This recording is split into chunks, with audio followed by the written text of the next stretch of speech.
Sa tingin nyo, anong dapat gawin kay Sara? Litisin o tirisin? Ang pangatlong dahilan. Pares ba? Ang gusto ni Chis Escudero sa darating na 20th Congress, siya pa rin ang Senate President. At para mangyari yan, Yan, binenta tayo ni Escudero eh.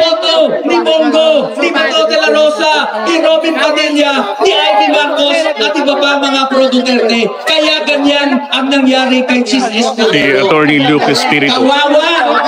Kawawa, hindi si Chis Escudero. Ang kawawa ay ang mamamayang Pilipino. Attorney Lucas Espiritu, Senator. Sa tingin nyo, anong dapat gawin kay Sara? Litisin o tirisin? Ang pangatlong dahilan. Pares, bakit po? Hindi naman talaga sila seryoso.